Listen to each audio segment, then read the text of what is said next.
Waka winga nugach bak jalisu gumaliach bach. These are not just resources, they are living beings with spirits and their relatives. So we have a role to speak for the salmon who can't speak for themselves. That role is immensely important for these people along the river who have always depended on the salmon. Co-stewardship is the path forward.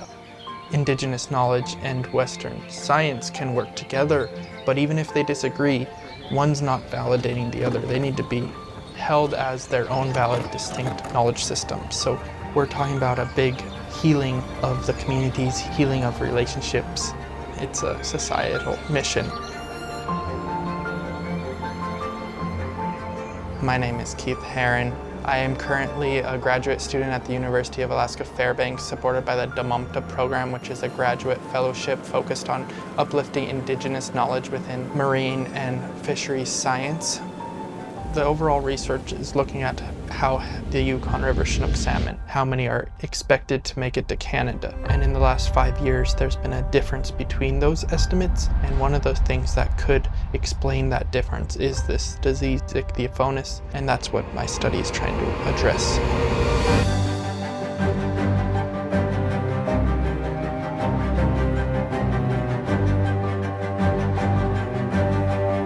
I've grown up around water and salmon my whole life. If I saw fisheries declining, people talking about how fish are getting smaller, there's less and less fish, and you kind of just heard those stories, heard that writing on the wall, and wanted to be part of the positive change to help bring back these fishery resources that every single community in Alaska heavily depends upon.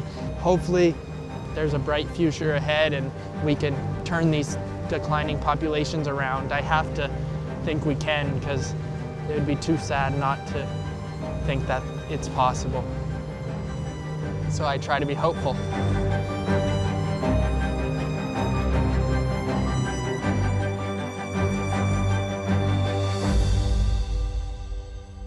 As the assistant fishery manager and tribal liaison, which is unique and no one's ever had that job before, I've had the opportunity to work with the 55 tribal governments that are on the Yukon River in Alaska to include them within our management decisions. The work of the assistant fishery manager and tribal liaison, it's never ending. It takes time and to build trust and relationships with people. And so I believe my work here isn't done, so I think I'll be here for a while with Yukon River Fisheries.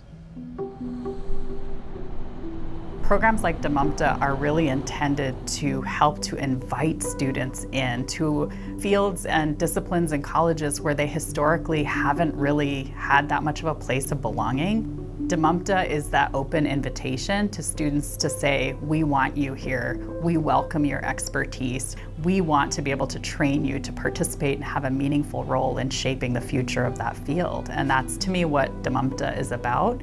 Without programs that intentionally create that space for these students, they will often go elsewhere, and we need them in disciplines like fisheries and marine sciences.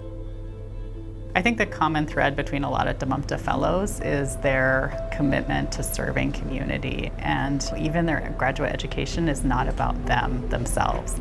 Our state is going to depend on these students being active and contributing members of our society, and to be able to be employed in professions like fisheries is absolutely critical to our future. Without the support of DMUMTA and ANCEP and those University of Alaska education systems, then I wouldn't be where I am today. From day one, they always said, bring your full selves, bring your true selves, because it will only better the work. So I believe I will be successful no matter what path I take.